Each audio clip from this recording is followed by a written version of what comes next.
السلام علیکم ورحمۃ اللہ وبرکاتہ۔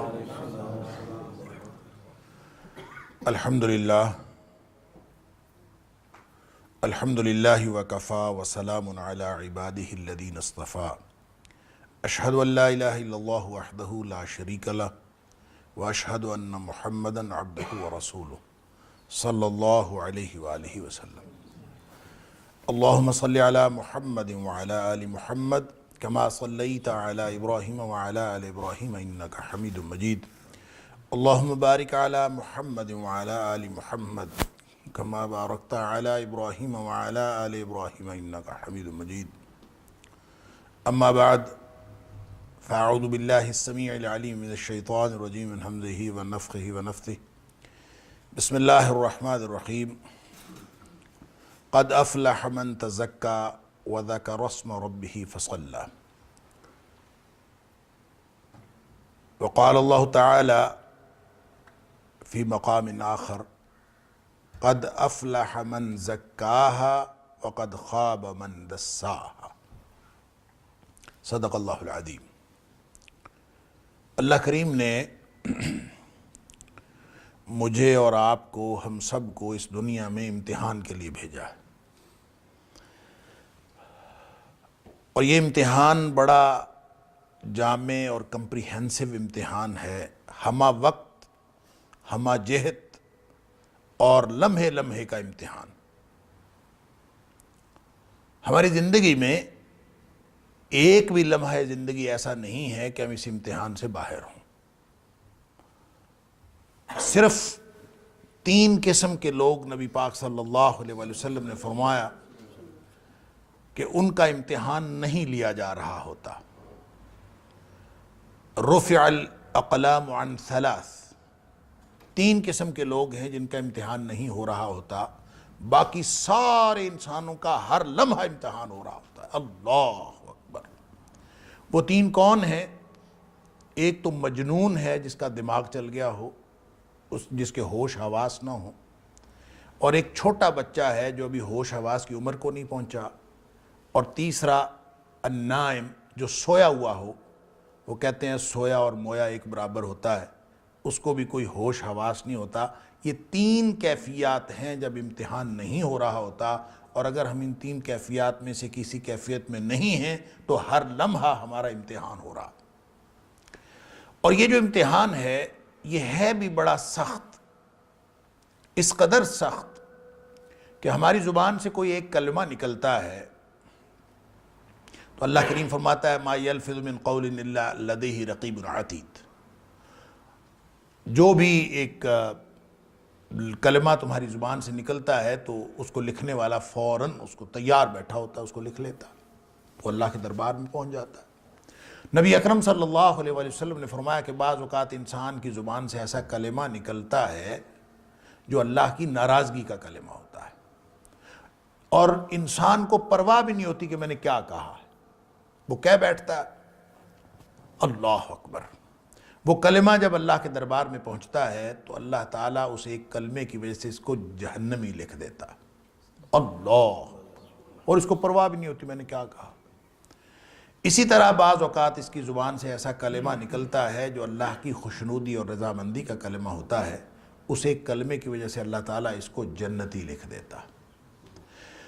گویا یہ ایسا امتحان ہے کہ ہر لمحہ جنت اور جہنم کا فیصلہ ہو رہا ہوتا ہے، ہر لمحہ یا ہم جنت کے قریب ہو رہے ہیں یا ہم جہنم کے قریب ہو رہے ہیں۔ لیکن اس امتحان کے اندر صرف ظاہری اعمال شامل نہیں ہیں، اللہ کریم نے جو باطنی کیفیات انسان کی بنائی ہیں، انسان کا جو دل ہے، انسان کا جو دماغ ہے، جس کو قرآن نے نفس کہا ہے، جو باطنی کیفیات ہیں اور جو ظاہری اعمال ہیں، ان دونوں کا جو کمبینیشن ہے اس کا امتحان ہو رہا ہوتا ہے۔ ایسا نہیں ہے کہ اللہ کریم صرف ظاہر کو دیکھتا ہے یا شکلوں کو دیکھتا ہے، اللہ تعالیٰ باطن کی کیفیات کو بھی دیکھتا ہے۔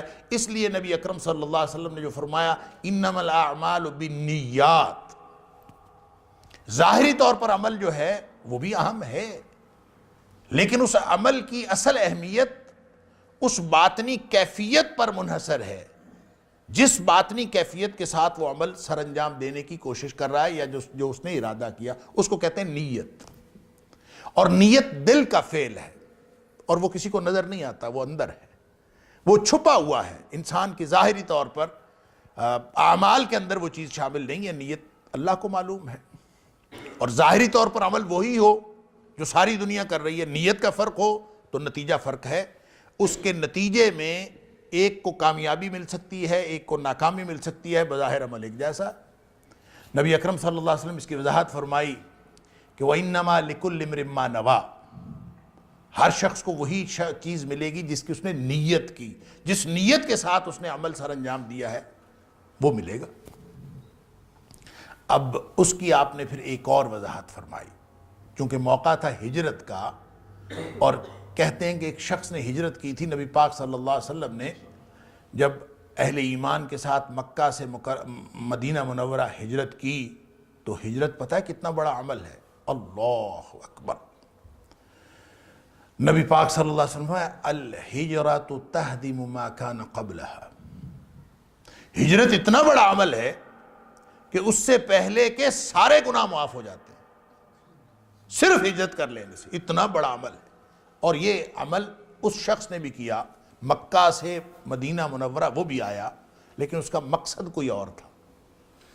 پھر آپ نے فرمایا کہ فَمَنْ كَانَتْ هِجْرَتُهُ إِلَى اللَّهِ وَرَسُولِهِ فَهِجْرَتُهُ إِلَى اللَّهِ وَرَسُولِهِ. جس نے دل سے بھی یہ کیفیت رکھی ہوگی کہ میں اللہ اور اس کے رسول صلی اللہ علیہ وسلم کے لیے ہجرت کر رہا ہوں، فَهِجْرَتُهُ إِلَى اللَّهِ وَرَسُولِهِ، اس کی ہجرت اللہ اور اس کے رسول صلی اللہ علیہ وسلم کے کھاتے میں گنی جائے گی. وَمَنْ كَانَتْ هِجْرَتُهُ لِدُنْيَا يُصِيبُهَا، کسی نے ہجرت کی، ملک چھوڑا، ترک وطن کیا، سارا کچھ کیا، لیکن اس کا مقصد تو دنیا حاصل کرنا ہے، کوئی اور مقصد تھا اس کا. لِدُنْيَا يُصِيبُهَا أَوِ امْرَأَةٍ يَنْكِحُهَا، یا پھر اس کا کوئی مقصد تھا کہ اس نے کسی عورت سے نکاح کرنا ہے. کہ عورت مدینہ میں رہتی تھی، اس نے شرط رکھی ہوئی تھی مکہ چھوڑ کر مدینہ آ جاؤ تو میں تیرے ساتھ نکاح کر لوں گی. اس نے کہا کہ موقع اچھا ہے، ساری دنیا جا رہی ہے، میں بھی چلا جاتا ہوں. فَهِجْرَتُهُ إِلَى مَا هَاجَرَ إِلَيْهِ، جو اس کی باطنی کیفیت ہے نا، اس کے مطابق اس کا فیصلہ ہوگا کہ جس کے مقصد کے لیے اس نے ہجرت کی ہے. بظاہر عمل وہی ہے، لیکن جو باطنی طور پر اس کی جو کیفیت ہے وہ کاؤنٹ کی جائے گی کہ اس نے کس مقصد کے لیے کی، اسی کے مطابق اس کا فیصلہ ہوگا. ان اللہ تعالی لا ينظر الى صورکم ولا الى اموالکم، اللہ تمہاری صورتوں کو بھی نہیں دیکھتا، تمہارے مال و جائیداد کو بھی نہیں دیکھتا. یا ایک جگہ فرمایا الى صورکم ولا الى اجسامکم، تمہارے جسموں کو اور ظاہری تمہاری صورتوں کو نہیں دیکھتا. وَلَكِنْ يَنْظُرُ إِلَىٰ قُلُوبِكُمْ وَأَعْمَالِكُمْ، وہ تمہارے دلوں کی کیفیت، وہ دلوں کے حال جانتا ہے.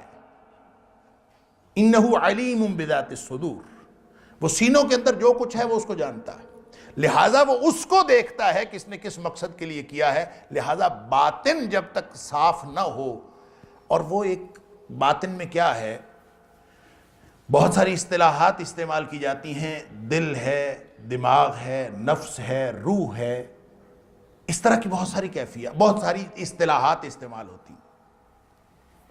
اور اس پر پھر بہت ساری بحث لوگوں نے کی ہے کہ نفس کیا ہے، روح کیا ہے، قلب اور ذہن کیا، یہ ایک ہی چیز کے مختلف نام ہیں، یہ مختلف حیثیات ہیں. اور پھر لوگوں کو یہ بھی پرابلم ہوئی ہے کہ سائنسدانوں نے کہا کہ انسان کا جو جسم کا مرکز ہے وہ دماغ، سوچوں کا مرکز دماغ ہے، برین جس کو، جو کھوپڑی کے اندر. اور نبی اکرم صلی اللہ علیہ وآلہ وسلم فرماتے ہیں کہ وہ دل ہے، انسانی جسم کا مرکز دل ہے. تو پھر دل جو ہے وہ سینوں میں ہے، اور آنکھیں اندھی نہیں ہوتی، دل اندھے ہوتے ہیں. اللتی فی الصدور ولیکن تعمی القلوب اللتی فی الصدور، دل اندھے ہوتے ہیں، بصیرت اس وقت ختم ہوتی ہے جب دل اندھا ہو جاتا ہے. اور دل کہاں ہے؟ اللتی فی الصدور، جو سینے میں ہے، کھوپڑی میں نہیں ہے، سینے میں ہے. گویا یہ ایک آرگن ہے جسم کے اندر جو سینے میں ہے، جو دھڑکتا ہے. گویا نبی اکرم صلی اللہ علیہ وسلم بھی اس کو مرکز قرار دے رہے ہیں، قرآن بھی اس کو مرکز قرار دے رہا ہے. دماغ اور دل، اس کا کوئی ایسا کنیکشن ہے کہ مرکز یہاں ہے، مرکز یہاں نہیں ہے. لیکن سائنس نے کہا کہ یہاں مرکز ہے، ہم نے مان لیا. سائنس ہر 50-100 سال بعد اپنے نتائج بدل دیتی ہے، اللہ کا قرآن نہیں بدلتا۔ لہٰذا اس پریشانی میں مبتلا نہ ہوں، دل ہے کہ دماغ ہے۔ ایک فواد یا افئدہ کی اصطلاح بھی شریعت نے استعمال کی ہے، قرآن نے استعمال کی ہے، اور جو فواد ہے اس کا معنی بھی ہم دل کرتے ہیں، یا افئدہ اس کا معنی بھی دل کرتے ہیں۔ لیکن یہ سائنس جو کچھ کہہ رہی ہے، ہو سکتا ہے کہ اس کی انٹرپریٹیشن قرآنی زبان میں فواد ہی ہو۔ کیا مطلب؟ کہ دل اور دماغ کا کنیکشن ہو جو اصل میں انسان کی جسم کی مرکزیت بناتا ہے، اور جو سوچوں کا، آرزوؤں کا، تمناؤں کا مرکز ہوتا ہے، ہو سکتا ہے اس طرح ہو۔ لیکن 2005 سے آن ورڈز اب تو آپ نیٹ پہ سرچ کریں، آپ کو سائنسدانوں کو ایسے پیپرز مل جاتے ہیں، تحقیق آ گئی ہے کہ انسانی سوچوں کا مرکز دماغ نہیں ہے، دل ہے۔ گویا آہستہ آہستہ لوگ اس طرف آ رہے ہیں۔ کب آ جائیں گے مکمل طور پر؟ قرآن کہتا ہے کہ سَنُرِيهِمْ آیَاتِنَا فِي الْآفَاقِ وَفِي أَنفُسِهِمْ، ہم ان کو نشانیاں اپنی دکھاتے رہیں گے جو ان کے ارد گرد پھیلی ہوئی کائنات میں بھی ہیں، وفی انفسہم، ان کے اپنے وجود میں بھی نشانیاں ہیں۔ وہ دیکھ دیکھ کے، وہ کیسے نشانیاں دیکھیں گے؟ ظاہر ہے وہ جو ایکوائرڈ نالج ہے، جو سائنس کے ذریعے سے انسان ایکوائر کر رہا ہے، اس کے ذریعے سے مختلف چیزیں انسان کو پتہ چلتی رہتی ہیں۔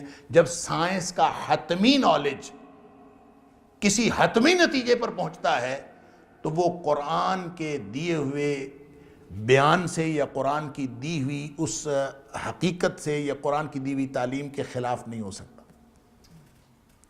اس کو کبھی آپ یوں بھی سمجھ لیجئے کہ جو قرآن کی آیات ہیں یہ اصل میں جملے ہیں نا، یہ تو زبان ہے، لکھی ہوئی ہے، جملے ہیں، فقرے ہیں۔ جملہ بھی عربی زبان کا لفظ ہے، فقرہ بھی عربی زبان کا لفظ ہے، لیکن ان کو کبھی بھی کسی نے جملہ یا فقرہ نہیں کہا۔ خود قرآن نے اس کو آیات کہا ہے۔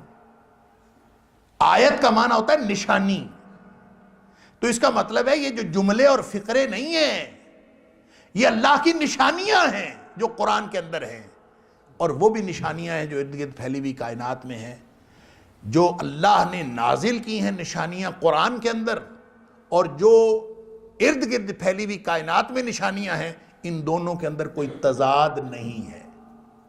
یہ ہو نہیں سکتا کہ ارد گرد پھیلی ہوئی کائنات، نیچرل فینومیناز، آپ فلکیات کی بات کریں، آپ فزکس کی بات کریں، آپ نباتات کی بات کریں، آپ حیوانیات کی بات کریں، بایولوجی کی بات کریں، آپ زوالوجی کی بات کریں، یہ ہو نہیں سکتا کہ وہ علم جو آفاق و انفس میں پھیلا ہوا ہے، جو انسان اپنی اللہ کی دی ہوئی صلاحیتوں کے ذریعے سے ایکوائر کرتا ہے، وہ علم اور جو اللہ نے نازل کیا ہے قرآن کے اندر، وہ علم، اس کے اندر کوئی تضاد ہو، یہ ممکن نہیں ہے۔ یہ ہماری علم کی کجی ہوگی جب ہمیں تضاد نظر آ رہا ہوگا، یہ ہمارے فہم کی کمی ہوگی جب ہمیں کوئی تضاد نظر آ رہا ہوگا۔ اللہ فرماتا ہے کہ جب یہ حتمی نالج پر پہنچیں گے، سَنُرِيهِمْ آیَاتِنَا فِي الْآفَاقِ وَفِي أَنفُسِهِمْ، جب یہ ارد گرد پھیلی ہوئی کائنات اور نیچرل فینومیناز کے اندر وہ نشانیاں دیکھیں گے، حَتَّى يَتَبَيَّنَ لَهُمْ أَنَّهُ الْحَقِّ، ان کے اوپر واضح ہو جائے گا کہ اللہ نے جو قرآن میں نازل کیا ہے یہی حق ہے، یہی وہ نشانیاں تھی جو ارد گرد پھیلی ہوئی کائنات میں ہیں۔ لہٰذا جس طرح اللہ کے قرآن پر ایمان لانا فرض ہے، ارد گرد پھیلی ہوئی کائنات کی جو توحید کی نشانیاں ہیں ان پر ایمان لانا فرض، ان کے اندر کوئی تضاد نہیں۔ لہٰذا وہ نشانیاں اللہ تعالیٰ فرماتے ہیں ہم ان کو دکھائیں گے، اور پھر سائنس اس نتیجے پہ پہنچ چکی ہے۔ ویسے تو آج سے 20 سال یا 25 سال پہلے تو یہ بحث تھی، آج تو سائنس نے کہنا شروع کر دیا کہ مرکز دماغ نہیں ہے، دل، اور نبی پاک صلی اللہ علیہ وسلم نے تو واضح طور پر فرمایا کہ انسانی جسم کے اندر ایک لوتھڑا ہے، الا ان فی الجسد مضغہ، انسانی جسم کے اندر ایک لوتھڑا ہے، سبحان اللہ۔ وہ اگر لوتھڑا ٹھیک ہو جائے، اذا صلحت صلح الجسد کلہ، اگر وہ لوتھڑا ٹھیک ہو گیا تو سارا جسم ٹھیک ہو گیا، یعنی پورا انحصار اصلاح کا اس لوتھڑے کے اوپر ہے۔ اللہ اکبر۔ وَإِذَا فَسَدَتْ فَسَدَ الْجَسَدُ كُلُّهُ، اگر وہ لوتھڑا خراب ہو، اس میں بگاڑ پیدا ہو گیا تو سارے جسم میں بگاڑ پیدا ہو گیا۔ اور فرمایا الا وہی القلب، اور وہ لوتھڑا جو ہے وہ دل ہے، اس کی اصلاح کیجئے، وہ اگر صحیح ہو گیا تو سارا جسم ٹھیک ہو جائے گا۔ اس کا مطلب ہے پورے کے پورے جسم کے اعمال کا اور ظاہری جو بھی ہم زندگی گزار رہے ہیں اس کا ان اعمال کا جو انحصار ہے، جو انما الاعمال بالنیات فرمایا، اس کا اصل میں انحصار دل کی کیفیات پر ہے۔ دل میں کیا ہے؟ دل میں سوچیں بھی ہوتی ہیں، دل میں منصوبے بھی ہوتے ہیں، آرزویں بھی ہوتی ہیں، تمنائیں بھی ہوتی ہیں، پلاننگز ہوتی ہیں، اور ہم نے سوچ رکھا ہے کہ دل میں جو کچھ ہوتا ہے وہ تو لوگوں کو نظر نہیں آتا، اور دل میں تو جو آتا ہے وہ خیال ہی آتا ہے، تو اس لیے اس کا تو شاید کوئی پکڑ نہیں ہے اس کے اوپر۔ اور نبی پاک صلی اللہ علیہ وسلم سے بھی پوچھا گیا تھا کہ اللہ کے رسول صلی اللہ علیہ وسلم دل میں خیال آتے ہیں، مختلف طرح کے خیالات آتے ہیں، تو کیا اس پر کوئی پکڑ ہے؟ فرمایا نہیں، اس کے اوپر کوئی پکڑ نہیں ہے جب تک اس پہ اوپر عمل درآمد نہ کرو، اس کے اوپر پکڑ نہیں۔ تو ہم اس حدیث سے اور نبی پاک صلی اللہ علیہ وسلم کے اس فرمان سے اور ریلیکس ہو گئے، موجیں لگ گئیں، سوچ جو مرضی سوچے، تفکر کا عمل جو مرضی کریں، آپ کے دل کے اندر جتنی مرضی آلودگی پڑی رہے، آپ کا خیال ہے صرف جب تک عمل نہ کیا جائے اس وقت تک کوئی مسئلہ نہیں ہے۔ نہیں بھائی، ایسا نہیں ہے۔ اللہ تعالیٰ نے قرآن میں فرمایا ان السمع والبصر والفؤاد کل اولئک کان عنہ مسئولا، جس طرح آنکھوں سے پوچھا جائے گا کیا دیکھا، جس طرح سماعتوں سے پوچھا جائے گا کیا سنا، اس طرح دل سے بھی پوچھا جائے گا کیا سوچا اور کیا اس میں آرزویں اور تمنائیں رکھی۔ آنکھوں کی اگر باز پرس ہے، سماعتوں کی باز پرس ہے، والفؤاد، تو دل کی بھی باز پرس ہے۔ کل اولئک کان عنہ مسئولا، سب کے بارے میں پوچھا جائے گا۔ تو قیامت والے دن یہ بھی پوچھا جائے گا کہ دل میں کیا تھا۔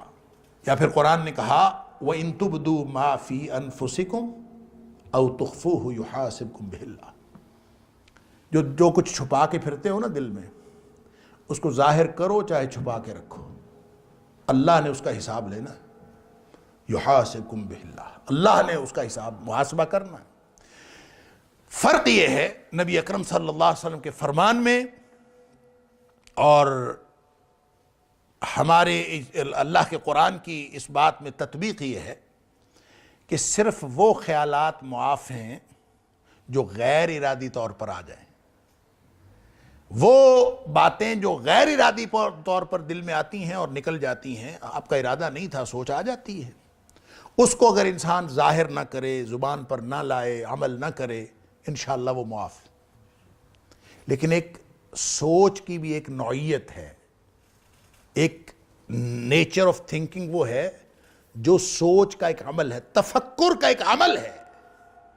انسان اس کو سوچتا ہے، کرتا ہے اس عمل کو، تفکر کا عمل انسان کرتا ہے، دل میں ایک سوچ بٹھاتا ہے، پھر اس کو سوچتا ہے، اس کو پالتا ہے، اس سے حظ اٹھاتا ہے، اس سے مزے لیتا ہے سوچ سوچ کے۔ یہ جو ارادی طور پر مزے لینا ہے اور ارادی طور پر تفکر کا عمل کرنا ہے، وَإِن تُبْدُوا مَا فِي أَنفُسِكُمْ وَتُخْفُوهُ يُحَاسِبْكُم بِهِ اللَّهُ، اس پر اللہ تعالیٰ محاسبہ کرے گا اور اس پر قیامت والے دن پوچھا جائے گا تم کیا سوچتے تھے۔ اللہ اکبر، سوچوں کا بھی امتحان ہے۔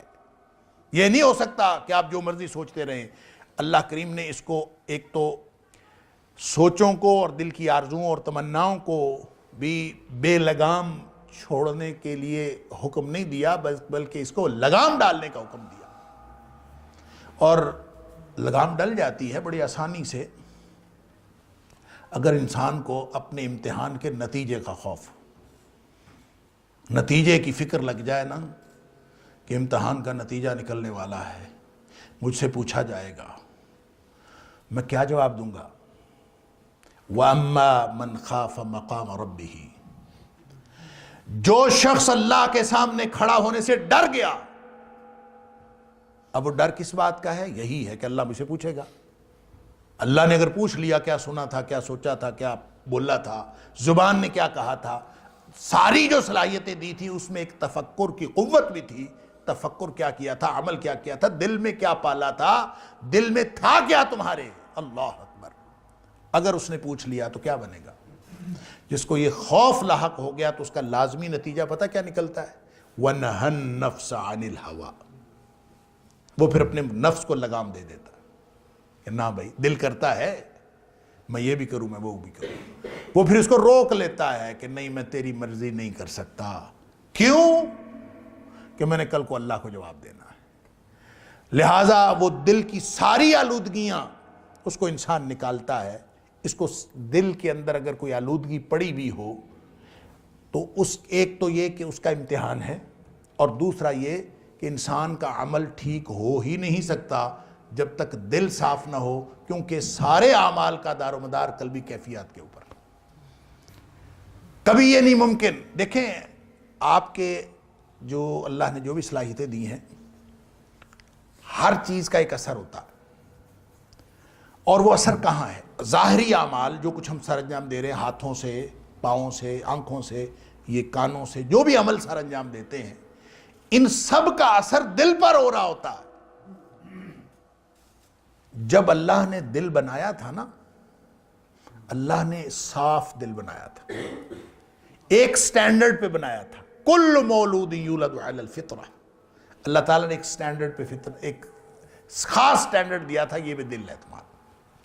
اب اس کو انسان آلودہ کرتا ہے یہاں دنیا میں آ کے، اس میں قد افلح من زکاہا وقد خاب من دساہا، جس نے اس کو پاک رکھا وہ کامیاب ہو گیا، وقد خاب من دساہا نامراد وہ ہوتا ہے جو اس دل کو آلودہ کر بیٹھتا ہے۔ یہ جو دساہا ہے نا، اس کے دو معنی ہیں، ایک تو ہے اس کو آلودہ کر لینا، اس کو خراب کر لینا، گدلا کر لینا، سوچوں کی آلودگیاں آ گئیں، گندا کر لیا۔ بالکل اسی طرح جیسے آپ برتن پڑا ہوتا ہے تو برتن کو صاف کر لیتے ہیں تو وہ چمک اٹھتا ہے، اور برتن کے اندر کوئی گندگی آ جاتی ہے تو وہ آلودہ ہو جاتا ہے، بالکل اس طرح سے دل۔ اللہ اکبر۔ امام غزالی علیہ الرحمہ کہتے ہیں کہ جو تزکیہ نفس ہے نا، اس کے 3 مراحل ہیں۔ وہ کہتے ہیں سب سے پہلا مرحلہ ہے تخلیہ نفس۔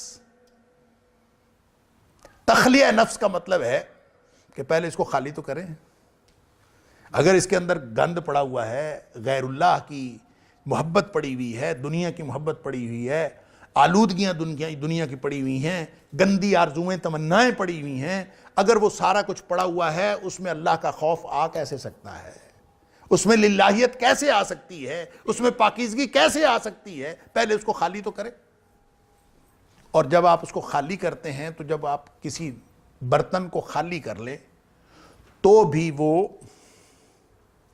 صاف ستھرا تو نہیں ہوتا۔ تخلیہ کر بھی لیں، کسی برتن کے اندر کوئی گندگی پڑی ہوئی ہے، آپ نے اس کو الٹا دیا، پھینک دی، خالی تو ہو گیا ہے لیکن وہ ابھی صاف نہیں ہوا۔ اس کو صاف کرنے کے لیے وہ کہتے ہیں اگلا مرحلہ ہے تجلیہ نفس۔ اس کو جلا بخشے، اس کو چمکائیں، اس کو منجن لگائیں، اس کو اندر باہر سے صاف کریں۔ جب تک وہ صاف نہیں ہوگا وہ اوصاف حمیدہ کو قبول کرنے کے لیے تیار ہی نہیں ہوتا۔ کب تیار ہوتا ہے دل؟ دل میں آلودگیاں پڑی ہوئی ہوں، یہ کبھی نصیحت قبول کرنے کے لیے تیار نہیں ہوتا۔ کبھی سوچا ہے؟ کبھی دیکھا ہے؟ سارے معاملات دل کے اوپر ہوتے ہیں، اور دل آلودہ ہو جائے نا تو دل نصیحت قبول کرنے سے انکار کر دیتا ہے۔ بچے گپ شپ کر رہے ہوں، آپ اس کا عملی مظاہرہ کر لیں کہ بچے جب گپ شپ کر رہے ہوتے ہیں تو ان کو کوئی نصیحت کریں تو ان کا رویہ کیا ہوتا ہے؟ بچے اپنی کھیل میں، کود میں، اپنے گپ شپ میں، اپنے شغل میلے میں بچے لگے ہوئے ہوں، اس وقت آپ ان کو نصیحت کریں تو ان کا رویہ کیا ہوتا ہے؟ اور جب بچے نماز پڑھ کے بیٹھے ہوں تو آپ اس وقت نصیحت کریں تو ان کا رویہ کیا ہوتا ہے؟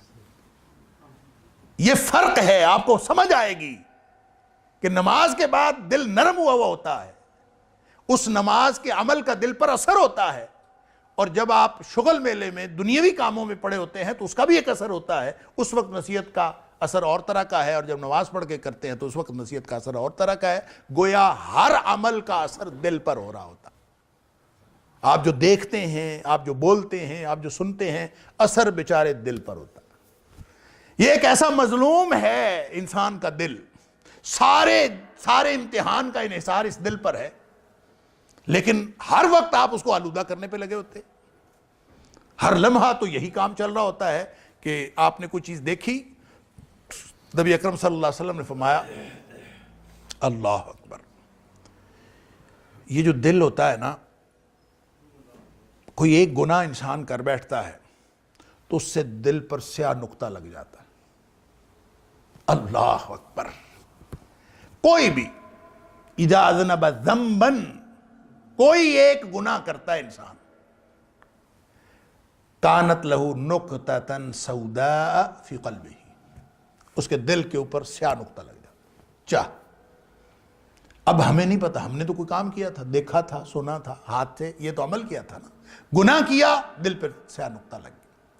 اگر تو اس کے بعد کوئی جلا بخشنے والا کام کر دیا، اس کو صاف کرنے والا کوئی نیکی کی، تو وہ دل صاف ہو جاتا ہے، نقطہ صاف ہو جاتا ہے۔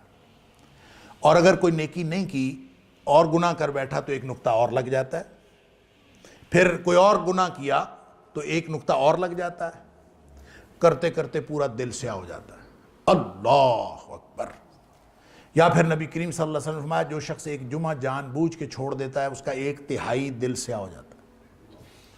اس میں دوسرا جمعہ جان بوجھ کے چھوڑا، 2/3 دل سیاہ ہو گیا، تیسرا جمعہ چھوڑا، پورے کا پورا دل سیاہ ہو گیا، گناہ کرتا گیا، دل سیاہ ہوتا گیا۔ ہوا کیا پھر؟ فرمایا جب پورا دل سیاہ ہو جاتا ہے، فرمایا ذالک الرین، یہ وہی زنگ ہے جو اللہ کریم نے فرمایا کلا بل ران علی قلوبہم بما کانوا یکسبون، ان کے کرتوتوں کی وجہ سے ان کے دل زنگ آلود ہو گئے، دل کٹھور ہو گئے۔ اور دل پر زنگ لگتا ہے انسان کے اعمال کی وجہ سے، جو کچھ انسان کرتا ہے اس سے دل کو زنگ لگ رہا ہوتا ہے۔ اور جب دل زنگ آلود ہوتا ہے تو اس کی کیفیت پتہ کیا ہوتی ہے؟ دل سخت ہو جاتا ہے۔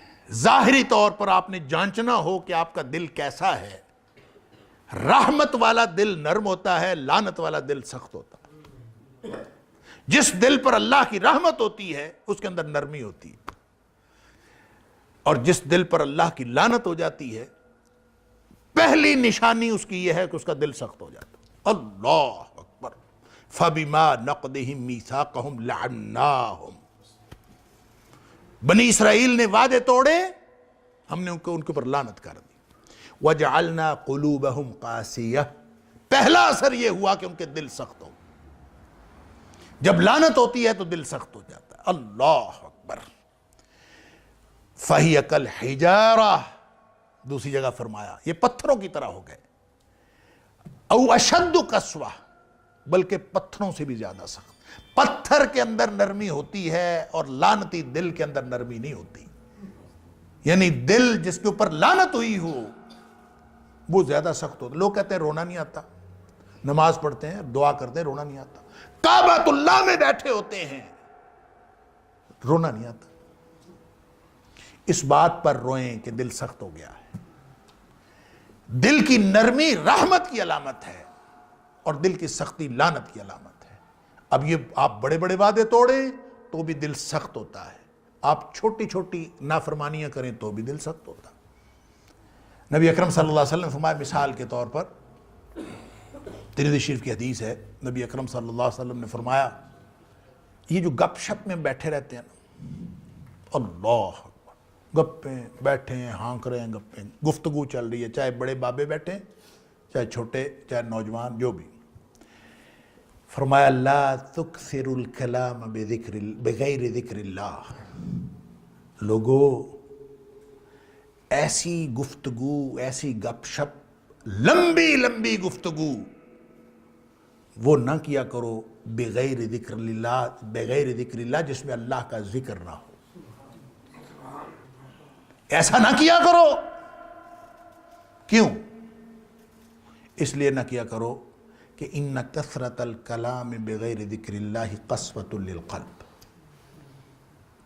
وہ جو گفتگو اس طرح کی ہوتی ہے جس میں اللہ کا ذکر نہیں ہے، وہ گپ شپ ہو، وہ دنیا کی باتیں ہوں، وہ کاروبار کی باتیں ہوں، وہ جو مرضی، جس میں اللہ کا ذکر نہیں، وہ گھر کے معاملے ہیں جو بھی چلتے رہتے ہیں، اللہ کی یاد کے بغیر جو کثرت کلام ہوتا ہے، فرمایا وہ دل کی سختی کا باعث بنتا ہے۔ وَإِنَّ أَبْعَدَ اللَّهِ القلب القاسی، القلب القاسی، اور اللہ کی لعنت اس شخص پر ہوتی ہے جو اللہ سے سب سے زیادہ دور ہوتا ہے، وہ سخت دل والا ہوتا ہے۔ اس کا مطلب یہ ہے کہ ہم جو چھوٹی چھوٹی گپ شپ کر رہے ہوتے ہیں، ہماری تو زندگی اس طرح سے گزر رہی ہے۔ ذکر تو ہوتا ہے تھوڑا بہت نماز کے وقت، وہ بھی جس کو اللہ توفیق دیتا ہے، بس اس کے بعد سمجھتے ہیں کہ اب تو ضرورت ہی نہیں، اگلی نماز آئے گی دیکھا جائے گا۔ درمیان میں کوئی اللہ کی یاد نہیں، کوئی اللہ کا ذکر نہیں، لطیفے چل رہے ہیں، گپ شپ چل رہی ہے، گھر بات معاملات، اس سے دل کی سختی بڑھ رہی ہے۔ اللہ اکبر، ان کثرت الکلام بغیر ذکر اللہ قسوۃ للقلب، یہ دل کی سختی ہے، اور جس کا دل سخت ہو گیا وہ ابعد الناس من اللہ، وہ اللہ سے سب سے زیادہ دور لوگوں میں سے وہ ہوتا ہے۔ اور ابعد کا مطلب ہوتا ہے رحمت سے دوری، اور جو رحمت سے دوری ہوتی ہے وہ لعنت ہوتی ہے۔ تو سب سے زیادہ دور اللہ کی رحمت سے وہ کون ہوتا ہے؟ القلب القاسی، سخت دل والا ہوتا ہے۔ اب میں اور آپ، ہم کا سب جو زندگی گزار رہے ہیں، اس میں لمحہ لمحہ ہم دل کی سختی کا انتظام کر رہے ہیں، ہر چیز دل پر اثر کر رہی ہے۔ لیکن سب سے زیادہ جو چیز دل پر اثر کرتی ہے نا، جو دل کو سخت بناتی ہے، وہ آنکھ اور زبان کا عمل۔ انسان کسی چیز کو دیکھے، نبی کریم صلی اللہ علیہ وسلم فرمایا یہ جو نظر ہے نا، سہم من سہام الشیطان، یہ شیطان کے تیروں میں سے ایک تیر ہے۔ نگاہ کسی چیز پر پڑتی ہے، متاثر بیچارہ دل ہوتا ہے۔ آپ عمل کر کے دیکھ لیں، آپ تجربہ کر کے دیکھ لیں، جس شخص کی بد نظری ہوئی ہو، وہ چاہے ظاہری طور پر بد نظری ہوئی ہو، چاہے آپ نے اس کو کسی تصویر کو دیکھا ہو، چاہے آپ نے کسی گلی محلے میں بد نظری کی ہو، کسی بھی طرح کی بد نظری، بد نگاہی، اگر آنکھ نے ایسا کچھ دیکھا ہے جو حرام ہے اس کے اوپر دیکھنا، اس کے بعد آپ نماز پڑھیں، ہو ہی نہیں سکتا کہ نماز کے اندر خشوع و خضوع متاثر نہ ہو۔ دیکھا کہیں اور، نماز کہیں اور پڑھ رہے ہیں، دل متاثر ہو چکا ہوتا ہے۔ یہ ہو نہیں سکتا کہ انسان آ کے اس کے بعد عبادت کرے، اس کی عبادت میں خشوع و خضوع کا وہ لیول اور وہ سطح قائم رہے جو اس سے پہلے تھی۔ کیوں؟ اس لیے کہ جب آپ نے بد نگاہی کی، نگاہ پڑی، وہ شیطان کے تیروں میں سے تیر ہے، اس کا پہلا وار جو ہے اپنے دل پر چلتا ہے، بس حالات خراب ہو جاتے ہیں۔ جب حالات خراب ہوتے ہیں، اچھا جی پھسلن ہے، اللہ معاف کرے، آپ اگر پھسلتے چلے جائیں، جس دن آپ کو دل کی سختی محسوس ہونا بند ہو جائے، دل کی سختی ہو، دل آلودہ ہو رہا ہو، اور اس کا احساس بھی ختم ہو جائے کہ میرا دل آلودہ ہو رہا ہے، اگر تو نقطہ لگا، سیاہ نقطہ احساس ہو گیا، آپ نے اس کے بعد نیکی کی، اللہ سے توبہ کی، نقطے مٹ گئے، صاف ہو گئے۔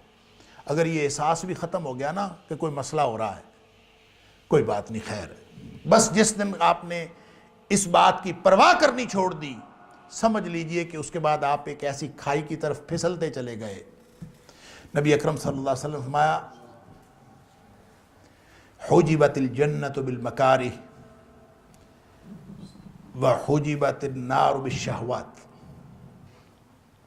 یہ جو دل کو اچھی لگتی ہیں نا چیزیں، انسان کا دل کشش کرتا ہے، یہ پھسلن ہے جہنم کی طرف، جہنم کے گرد ان کی باڑ ہے۔ حجبت النار بالشہوات، مزے مزے کی چیزیں، مزے کرو، جو مزاج یار میں آئے، جو مرضی کرو، یہاں بیٹھے بھی زندگی ہے، بابر بعیش کوش کہ عالم دوبارہ نیست، جو مرضی کر لو، یہ ساری چیزیں آپ کو پھسل کے ایک ایسی پھسلن میں ڈال دی ہیں، ایسی سلائیڈ میں ڈال دی ہیں، آپ اس کے بعد جہنم سے بچ نہیں سکتے، یہ آپ کو پھسلا کے جہنم میں ڈال دے گا۔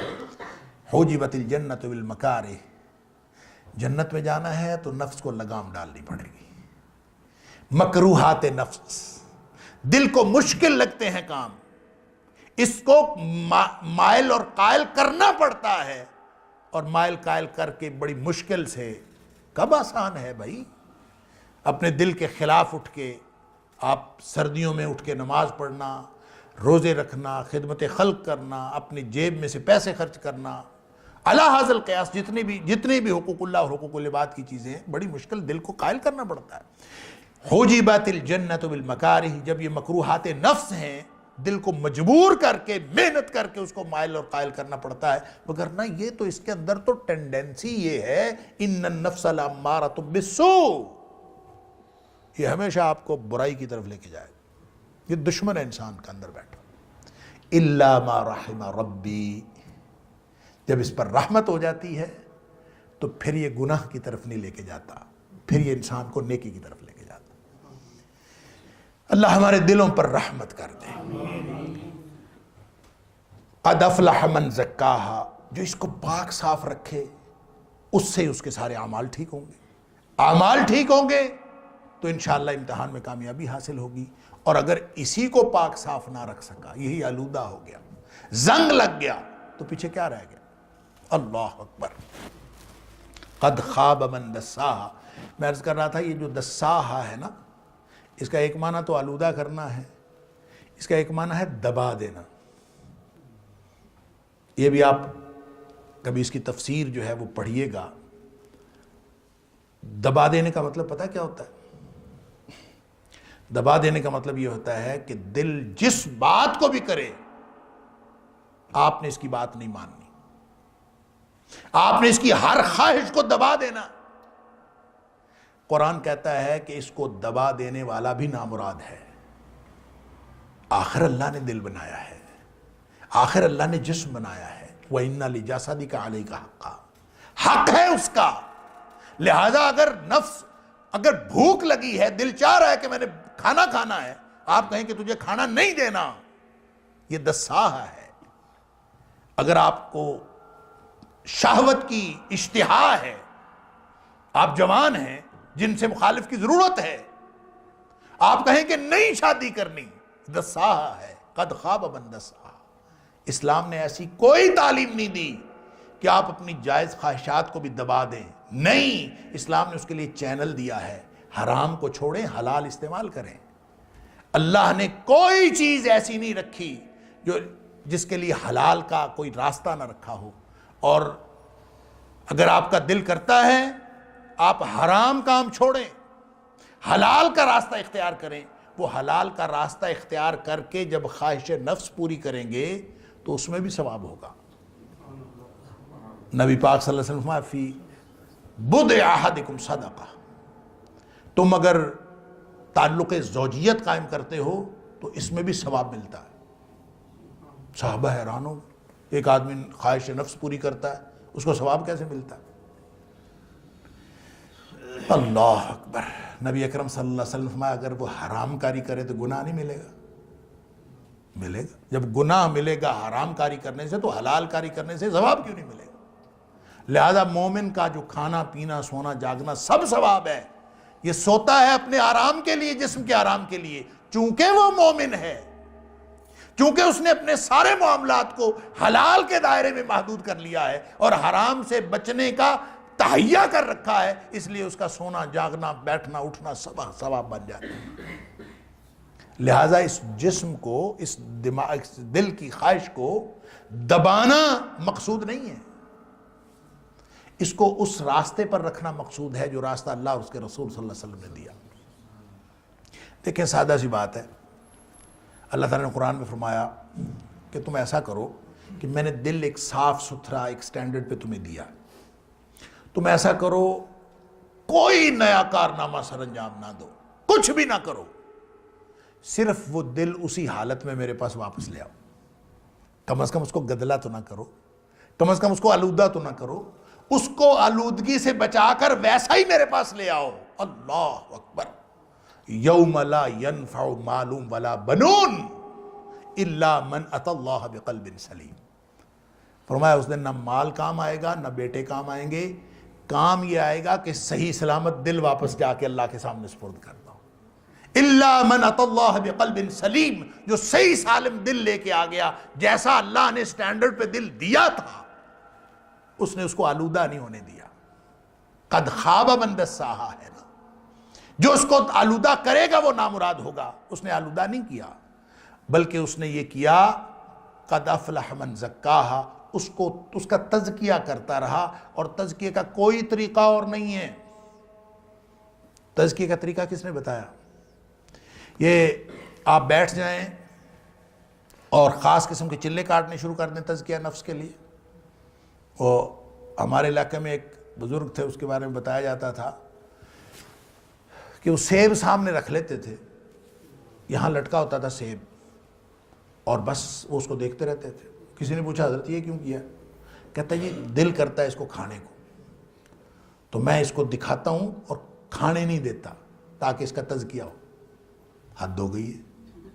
اللہ کریم نے کھانے کے لیے حلال طیب رزق دیا ہے، اور اس کے لیے آدمی اپنے آپ کو اس کو تزکیہ نفس کہے، یہ تزکیہ نفس نہیں ہے، یہ قد خواب من دساہا ہے۔ تزکیہ کیسے ہوگا؟ لقد من اللہ علی المؤمنین اذ بعث فیہم رسولا من انفسہم یتلو علیہم آیاتہ ویزکیہم۔ تزکیہ کا طریقہ اور تزکیہ کرنے کے لیے نبی اکرم صلی اللہ علیہ وسلم تشریف لائے۔ لہٰذا ہر وہ چیز، ہر وہ بات تزکیہ کی ہے جو نبی پاک صلی اللہ علیہ وسلم نے بتائی، اس سے دل کا تزکیہ ہوتا۔ اور اگر انسان کوئی اور کام کرے جو خود ساختہ ہو تو تزکیہ نہیں ہوتا، اس سے دل مزید آلودہ ہوتا ہے، یا اس کے سارے کے سارے جو خیالات ہیں ہم اس کو دبا دیں گے، حلال جذبوں کو بھی دبا دیں گے، تو یہ بھی آپ کے لیے نامرادی کا باعث بن سکتا ہے۔ اللہ تعالیٰ معاف فرمائے۔ آخری حدیث عرض کر کے میں بات اپنی مکمل کرتا ہوں۔ نبی اکرم صلی اللہ علیہ وسلم نے ایک دفعہ یہ فرمایا، اب دیکھیں پورا کا دار و مدار جو ہے وہ نفس پر ہے۔ اللہ اکبر۔ اور نفس کو ہر چیز آلودہ کر رہی ہوتی ہے۔ میں نے عرض کیا کہ زبان اور آنکھ سب سے زیادہ آلودہ کرتی ہے، سارے اعمال آلودہ کرتے ہیں لیکن سب سے زیادہ یہ ہے۔ اور زبان کے اوپر تو اللہ اکبر، نبی اکرم صلی اللہ علیہ وسلم نے فرمایا زبان جو ہے نا، یہ تو صبح صبح جب انسان اٹھتا ہے نا تو سارے کے سارے انسان کے جو اعضاء ہیں تو کفر اللسان، یہ زبان کی منتیں کرتے ہیں۔ صبح جب انسان اٹھتا ہے تو سارے کے سارے جو اعضاء ہیں یہ اعضاء انسان کی زبان کی منت کر رہے ہوتے ہیں، اس کو کہہ رہے ہوتے ہیں کہ تو ہمارے بارے میں اللہ سے ڈرتی رہنا، اس لیے کہ تو اگر سیدھی رہی تو ہم سارے سیدھے رہیں گے، اور تو اگر خراب ہو گئی تو ہم سب بگڑ جائیں گے، تو اگر ٹیڑھی ہو جائے گی تو ہم بھی ٹیڑھے ہو جائیں گے۔ گویا زبان کی وجہ سے انسان کے سارے اعمال بگڑتے ہیں، اور اس کا مطلب یہ ہوا کہ آنکھ اور زبان یہ سب سے زیادہ دل پر اثر انداز ہوتے ہیں۔ اللہ تعالیٰ معاف فرمائے۔ ایک لفظ، ایک کلمہ انسان کے دل کو آلودہ کر سکتا ہے۔ تو نبی اکرم صلی اللہ علیہ وسلم فرمایا کہ یہ جو دل ہے نا، اس کو زنگ لگ جاتا ہے۔ ان القلوب لتصدع كما يصدع الحديد اذا اصابه الماء، دلوں کو زنگ لگ جاتا ہے جس طرح پانی میں لوہا پڑا رہے تو اس کو زنگ لگ جاتا ہے، اسی طرح دل کو بھی زنگ لگ جاتا ہے۔ اور پانی میں لوہا پڑا رہے تو اس کو زنگ لگ جاتا ہے تو کیا ہوتا ہے؟ ناکارہ ہو جاتا ہے۔ جس طرح لوہا ناکارہ ہو گیا، اس کا مطلب دل بھی ناکارہ ہو گیا۔ دل میں سے نصیحت کا کرنٹ ہی پاس نہیں ہوتا، کچھ بھی نہیں ہوتا۔ زنگ جس چیز کو لگا ہوتا ہے، یہ جو تاریں ہوتی ہیں نا، بجلی کی تاریں، وائرز، ان کو زنگ لگ جاتا ہے، بعض اوقات سپارکنگ وغیرہ کی وجہ سے، وہ بعض اوقات پانی کی وجہ سے ان کو زنگ لگ جاتا ہے، کرنٹ نہیں پاس ہوتا اس میں سے۔ تو دل کو زنگ لگ گیا تو نصیحت کا کرنٹ پاس ہونا بند ہو گیا۔ تو تار تو ہم چینج کر لیتے ہیں، دل کیسے چینج کریں؟ دل تو وہی ہے، اب اس کو کیسے چینج کریں؟ زنگ لگ گیا۔ کما یصدع الحدید اذا اصابه الماء، تو دلوں کو زنگ لگ گیا، اور صحابہ کرام کو معلوم تھا کہ دل کو زنگ لگ گیا تو پورا جسم خراب ہو گیا۔ نبی پاک صلی اللہ علیہ وسلم نے خود فرمایا۔ تو پھر کیا کریں؟ ایک دل ہے، اسی کو زنگ لگ گیا، وہی خراب ہو گیا، تو اب کیا کریں؟ تو پریشانی ہوئی صحابہ کرام کو۔ تو عرض کیا اللہ کے رسول صلی اللہ علیہ وسلم، اب ظاہر دل تو نیا لگ نہیں سکتا، اب اس زنگ کو اتارنے کا کوئی طریقہ ہے؟ فرمایا وما جلاؤہا یا رسول اللہ صلی اللہ علیہ وسلم، اللہ کے رسول صلی اللہ علیہ وسلم، اس کو زنگ کو دور کرنے کا کوئی طریقہ ہے؟ کوئی منجن، کوئی ریگ مال کہ اس کو رگڑیں، ختم کر دیں، وہ تجلیہ نفس ہو جائے؟ پاکیزہ ہو جائے، اوصاف حمیدہ کو قبول کرنے کے لیے تیار اور آراستہ ہو جائے؟ کوئی ہے طریقہ؟ نبی اکرم صلی اللہ علیہ وسلم فرمایا ہاں ہے، اللہ کثرت ذکر الموت و تلاوت القرآن۔ فرمایا کہ اپنی موت کو زیادہ زیادہ یاد کیا کرو، اور دوسرا قرآن پاک کی تلاوت زیادہ کیا کرو۔ یہ دو باتیں اگر کی جائیں تو دلوں کا زنگ اترتا ہے۔ ہم گھروں میں موت کی بات کر لینا، یا کوئی بچہ موت کی بات کر، اس کو کہتے ہیں نا اس طرح کی بات نہیں کرتے ہیں، موت کی بات۔ قرآن پڑھنا ہے کہ نہیں پڑھنا یہ ایک الگ معاملہ ہے۔ موت کا تذکرہ ہو جائے گھر میں، اس کو چپ کرا دے، نا اس طرح کی بات نہیں، تیرے سے کوئی اچھی بات نہیں ہوتی۔ نبی پاک صلی اللہ علیہ وسلم فرما رہے دل کا زنگ اترتا ہے اس سے۔ گپیں ہانکتے رہیں، ہمیشہ کرتے رہیں، وہ اس سے کوئی حرج نہیں۔ جو ہی موت کا ذکر، نا اس طرح کی بات نہیں کرنی، حالانکہ اس سے دل کا زنگ اترتا۔ تو دیکھیں، ایک تو موت کا تذکرہ ہمیشہ کرتے رہا کرے، یاد کرنا اور اس کا تذکرہ کرنا، دونوں سے دل کا زنگ اترتا ہے۔ اپنے بچوں کو سکھائیں کسی بھی وقت میری موت آ سکتی ہے، کسی بھی وقت آپ کی موت آ سکتی ہے، موت آئے گی، ہم نے قبر میں جانا ہے، اللہ نے ہم سے سوالات کرنے ہیں، ہمیں جواب دینا ہے اپنے اعمال کا۔ موت کا تذکرہ کریں، آپ اپنی موت کو یاد رکھیں، اور ہر عمل کرتے وقت یہ یاد رکھیں کہ آپ قبر میں اتارے جا رہے ہیں۔ وہ وقت یاد کریں کہ آپ کو قبر میں اتارا جا رہا ہے۔ اور اگر آپ یہ یاد کر کے کوئی بھی عمل کریں گے، آپ نماز پڑھ رہے ہیں، آپ ذکر کر رہے ہیں اللہ کا، ہمارے بڑے پرابلم ہیں۔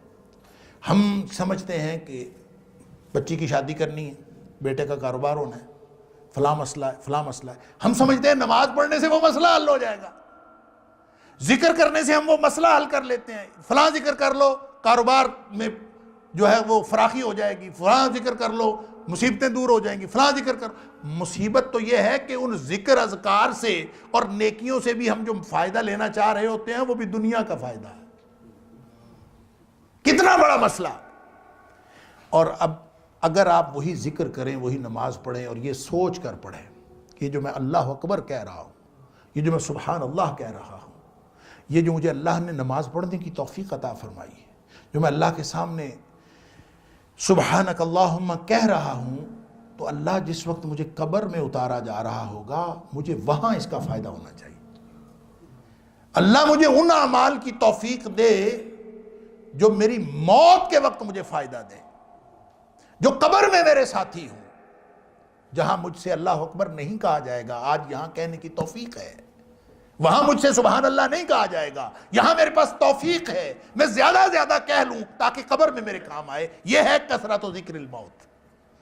موت کا تذکرہ اکثر کرتے رہیں، بچوں کو بھی سکھائیں، یہ کرنے سے فائدہ ہوتا ہے، یہ کرنے سے نقصان ہوتا ہے، موت کا تذکرہ ہوتا رہے، اور پھر اس سے دلوں کا زنگ اترتا ہے۔ اور دوسرا وہ جو میں نے حدیث عرض کی نا کہ ان کثرت الکلام بغیر ذکر اللہ قسوۃ للقلب، اس کا علاج یہ ہے کہ آپ کو گپ شپ کی محفلوں میں بیٹھنا ہے، بیٹھے، ضرورت ہے انسان کی، لیکن محفل کو اللہ کے ذکر کے بغیر لمبا نہ ہونے دیں، اس میں بار بار اللہ کا ذکر کرتے رہے۔ آپ تھوڑی دیر بعد کہہ دیں اللہ خیر کرے، اللہ ہمیں ہدایت دے، اللہ ہم پر رحمت فرمائے، درمیان میں آپ درود شریف پڑھ لیں، اللہم صلی علی کہہ دیں، درمیان اللہ کا ذکر چلتا رہے، تو انشاءاللہ وہ گپ شپ کی محفل بھی آپ کے دلوں کی سختی کا باعث نہیں ہوگی، آپ اس میں اللہ کا ذکر کرتے رہے۔ اور دوسرا موت کو یاد کریں، اگر بہت زیادہ سمجھیں کہ یہ جو ہنسی ہے، اللہ اکبر، ہم زیادہ ہنسا کرتے تھے نا، ہمارے والد صاحب رحمۃ اللہ علیہ بہت زیادہ، کبھی بھائی بہن آپس میں بیٹھے ہونا گپ شپ اور بہت ہنسی، تو والد صاحب اپنے کمرے سے باہر آتے اور ہم سے آ کے پوچھتے یہ اتنی ہنسی کیوں ہے؟ آپ لوگوں کو کوئی خبر مل گئی ہے کہ اللہ نے جہنم سے بچا دیا ہے اور جنت میں داخلہ کر دیا؟ کوئی ایسی خبر ملی ہے جس سے آپ لوگ اتنے کہہ کے لگا کے ہنس رہے ہیں؟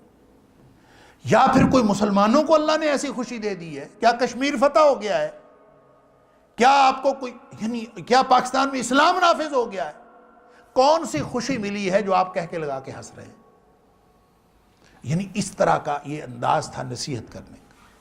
اور وہ جو قرآن کے اندر آتا ہے، اگرچہ وہ اللہ کریم نے منافقین کے تذکرے میں کہا ہے کہ ان کو زیادہ رونا چاہیے، کم ہنسنا چاہیے، اور والد صاحب رحمۃ اللہ علیہ ہمیں فرماتے تھے کہ آپ کم ہنسا کرو اور زیادہ رویا کرو۔ ظاہر ہے اپنی آپ کیفیت یہ بنا لیں گے، تو یہ ہر ایک کی اپنی زندگی کا ایک رنگ ڈھنگ ہوتا ہے۔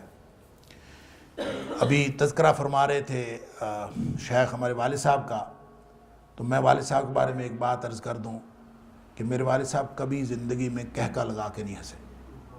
اگر ہنسے ہوں گے تو میں نے نہیں دیکھا۔ میں نے 27 سال ہوش حواس کی عمر میں اپنے والد صاحب کو دیکھا، یعنی میری پیدائش 65 کی ہے اور 71 کے واقعات مجھے یاد ہیں، 71 کے، تو والد صاحب کی وفات ہوئی ہے 98 میں، تو 27 سال میں نے سفر بھی کیا والد صاحب کے ساتھ، اور جتنا اولاد اپنے والدین کو جانتی اتنا کوئی نہیں جانتا۔ تو میں نے اگرچہ مولانا اسحاق بھٹی صاحب والد صاحب کے بہت قریبی دوست تھے رحمہ اللہ، اللہ تعالیٰ ان سب کو جنت الفردوس میں اکٹھا فرمائے، وہ فرمایا کرتے تھے کہ نہیں، میں نے ایک آدھ دفعہ ان کو کہکا لگا کے ہنستے دیکھا ہے، لیکن میں نے اپنی زندگی میں ان کو کہکا لگا کے ہنستے نہیں دیکھا۔ اس کی وجہ یہ نہیں تھی کہ ان کو ہنسی آتی نہیں تھی، ہنسی آتی تھی۔ وہ فرمایا کرتے تھے کہ نبی کریم صلی اللہ علیہ وسلم کبھی کہکا لگا کے نہیں ہنسے، اس لیے نہیں ہنسنا، لہذا کبھی ہنسی آتی تھی ان کو ایسا نہیں ہنسی آتی نہیں تھی، آتی تھی۔ جب ان کو زیادہ ہنسی آتی تھی مسکرا لیتے تھے، اور کبھی زیادہ ہنسی آتی تھی تو منہ زور سے بند کر لیتے تھے تاکہ کہکا نہ نکلے، اور کہکا نکلے گا تو اس سے ظاہر ہے، ہم کہتے ہیں کہ جس کا کہکا نکلتا ہے ہم کہتے ہیں بڑا زندہ کہکا ہے، حالانکہ وہ دل کو مردہ کرنے والا کہکا ہوتا ہے۔ ہم اس کو سمجھ رہے ہوتے ہیں کہ زندگی کی علامت ہے، وہ اصل میں دل کی مردگی کی علامت ہوتی ہے۔ رونا دل کی زندگی کی علامت ہے، اور اپنے اعمال پہ رونا، سبحان اللہ۔ حضرت عقبہ بن عامر رضی اللہ تعالیٰ فرماتے ہیں نبی اکرم صلی اللہ علیہ وسلم من نجات، مجھے فرما دیں سادہ سا سوال ہے، نجات کیسے ہو، کیسے بچوں گا میں، من نجات، سادہ سا سوال۔ آپ ہمارے 3 کام کر لو تمہاری نجات ہو جائے۔ کف علیک لسانک، اپنی زبان کو قابو میں کر لو، ولیساق بیتک، گھر میں بیٹھے رہا کرو، محفلوں میں ڈیروں میں ادھر نہ بیٹھے کرو بلکہ گھر میں بیٹھے رہا کرو، وابکی علی خطیئتک، اور اپنی خطاؤں پہ اپنے گناہوں پہ بیٹھ کے رویا کرو، اکیلے بیٹھ کے، اس سے نجات ہوگی۔ تو نبی اکرم صلی اللہ علیہ وسلم نے جو طریقہ ہمیں بتایا ہے، کثرت ذکر الموت و تلاوت القرآن، اللہ ہمیں توفیق عطا فرمائے کہ ہم روزانہ اپنے دلوں کا زنگ دور کرنے کے لیے وہ اعمال کرتے رہیں جو نبی پاک صلی اللہ علیہ وسلم نے بتائے ہیں۔ نماز کا جو نظام ہے یہ بھی پیوریفیکیشن کا ایک سسٹم ہے، یہ بھی تطہیر کا ایک نظام ہے۔ جو روزے ہیں، یہ جمعہ ہے، یہ سارے کے سارے اعمال نبی پاک صلی اللہ علیہ وسلم نے یہ دل کی تطہیر کے یہ سارے اعمال ہیں، اور ان کی الگ الگ ہر ایک کی اپنی تاثیر ہے۔ مختصر یہ کہ اگر ہم نبی پاک صلی اللہ علیہ وسلم کی سنت کے مطابق زندگی گزارنے کی کوشش کریں تو انشاءاللہ اس سے ہمارا دل بھی صاف رہے گا اور آلودگیوں سے بچا رہے گا، اور اللہ تعالی ہمیں دنیا اور آخرت کی کامیابی نصیب فرمائے گا۔ وآخر دعوانا الحمدللہ رب العالمین۔ تمام حضرات کا شکریہ، آپ تشریف لائے، اور انشاءاللہ امید ہے کہ اپنے قرآن حدیث کی روشنی میں دل کی کیفیتوں سے آگاہی حاصل کی کہ دل کیا ہے، سارے سیاپے دلی کے ہیں، اللہ تعالیٰ اسے پاک صاف رہنے آمین۔ اور جو بتایا گیا کہ ذکر، موت کا ذکر، کسی کی بھی موت ہو، اچھے بندے کی موت ہو تو آدمی کا دل ہوتا ہے کہ اللہ تعالیٰ ان لوگوں میں شامل فرمائے، برے کی موت ہو تو آدمی توبہ کرتا ہے کہ یا اللہ شکر ہے تو ہمیں ان سے بچا اور ہمیشہ بچا کر رکھنا۔ تو یہ، اور گھر میں انہوں نے بھی ذکر کیا کہ واقعی آدمی اپنی محفل میں بیٹھا ہو نا، اپنے بچوں کے اندر، اپنے گھر والوں کے ساتھ، تو کبھی کبھی اللہ کا نام، بھائی کسی سے کہہ دیا بھائی اتحیات سناؤ گے، قل اللہ سنا دو، اچھا اشہد ان لا الہ الا اللہ اشہد ان محمد رسول اللہ، اب تھوڑا سا ٹانکا لگا لینا چاہیے، اور ہو سکتا ہے اللہ تعالیٰ اسی وجہ سے ہمارے نجات کروائے۔ حضرت پروفیسر ڈاکٹر حماد لطفی صاحب یہ پنجاب یونیورسٹی کے شعبہ اسلامیات کے ڈین ہیں، سربراہ ہیں، اور خاندانی طور پر جیسے میں نے آپ کو